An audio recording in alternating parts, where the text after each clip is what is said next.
എല്ലാവർക്കും നമസ്കാരം. നമ്മുടെ പുതിയ വീഡിയോയിലേക്ക് സ്വാഗതം.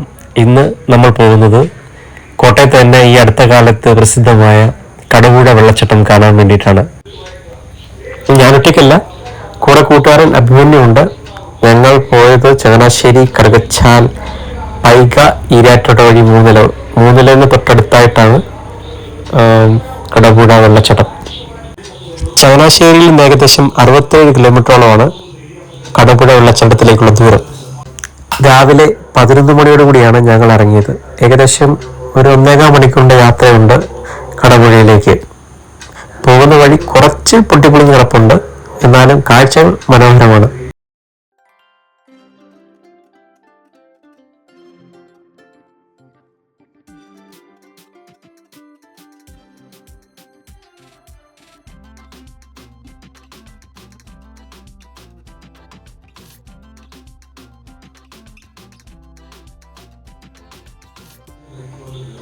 ഇപ്പൊ കാണുന്ന ഈ കയറ്റം കയറി ചെല്ലുമ്പോഴേക്കും ഒരു പാലമുണ്ട്. പാലത്തിന്റെ വലതുവശത്തായിട്ടാണ് കടപുഴ വെള്ളച്ചാട്ടം.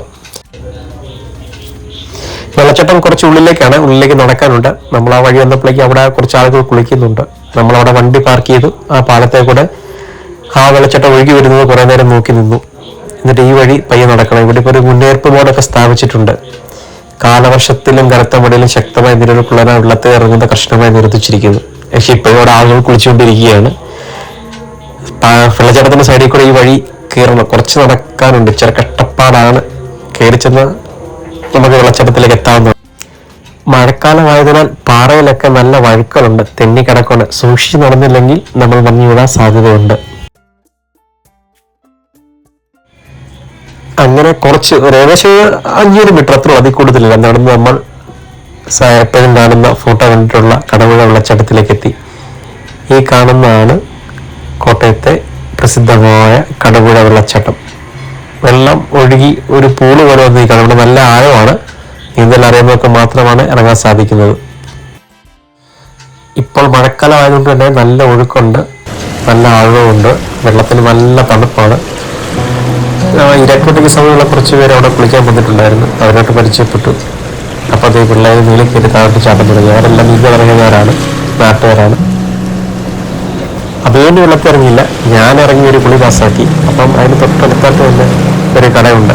അവിടെ ഞങ്ങൾ ചായ കുടിക്കാൻ വേണ്ടി കയറി.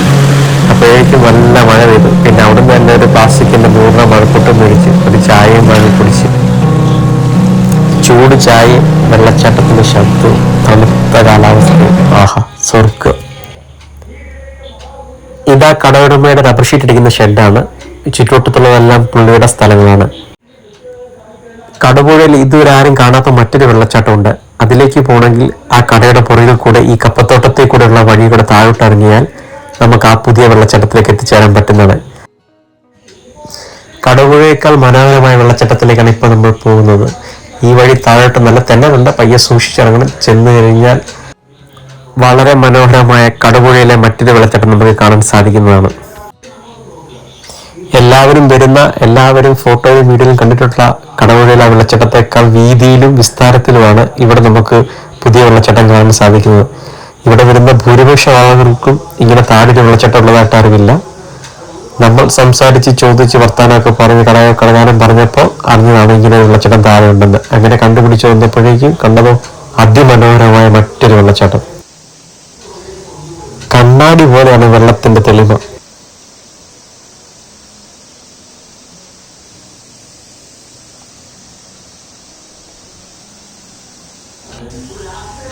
നേരെ മുന്നിൽ നിന്നുള്ള വ്യൂ ഇതാണ്. വളരെ മനോഹരമായി 3 ലെയറായാണ് ഈ വെള്ളച്ചാട്ടം താഴേക്ക് പതിക്കുന്നത്. അഭിമന്യു അവിടേക്ക് എത്തിയില്ല, സൈഡിൽ നിന്നതേ ഉള്ളൂ. ഞാൻ അവിടെ പയ്യെ കയറി ചെന്ന്. ഗ്രൂപ്പായിട്ടൊക്കെ വരുന്നവർക്ക് മുകളിൽ കുളിക്കുന്നതിനേക്കാൾ സൗകര്യമായിട്ടും സുഖപ്രദമായും സുരക്ഷിതമായിട്ടും ഇവിടെ കുളിക്കാൻ സാധിക്കും. കാരണം നല്ല വീതിയിലാണ് അവിടെ വെള്ളം വന്ന് വീണ് കിടക്കുന്ന സ്ഥലം കിടക്കുന്നത്.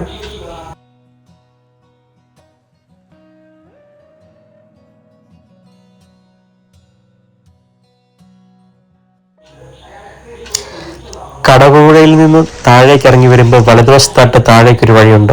ആ വഴി ഇറങ്ങി ചെന്നാൽ കാണുന്ന കാഴ്ചകൾ ഇതൊക്കെയാണ്. ആ ഒഴുകി വരുന്ന പുഴ തന്നെയാണ് അതിൻ്റെ മറ്റൊരു വശമാണ്. അവിടെ ഒരു സൈഡിൽ ഒരു പാലമൊക്കെ ഉണ്ട്. ഇവിടെയും കുറച്ച് ദൂരത്തോട്ട് ആളുകൾ നിന്ന് കുളിക്കുന്നുണ്ട്.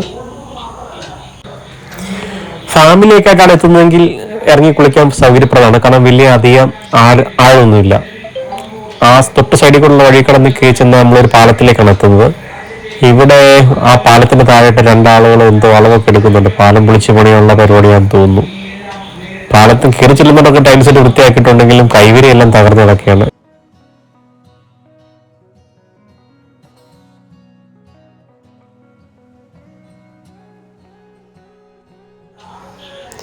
പാലം കയറി ചെന്ന പരിസരത്തായി കാണുന്ന കാഴ്ചകൾ അതിമനോഹരമാണ്. എല്ലായിടത്തും നല്ല ഭംഗിയാണ് കാണാൻ. മഴക്കാലമായതുകൊണ്ട് തന്നെ എല്ലായിടത്തും നല്ല പച്ചപ്പും തെളിമയും ഒക്കെയാണ്. ഇതാണ് പാലത്തിന് മുന്നിലേക്കുള്ള വ്യൂ.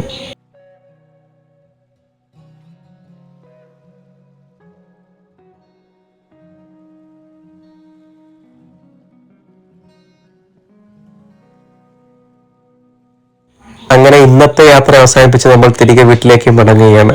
കടമ്പുഴ ഒരു ദിവസം വന്ന് എൻജോയ് ചെയ്യാനുള്ള എല്ലാം അതിന്റെ ചുറ്റുവട്ടത്ത് തന്നെയുണ്ട്. അടുത്ത ആഴ്ച മറ്റൊരു വീഡിയോ ആയി വരുന്നതിലേക്കും വണക്കം.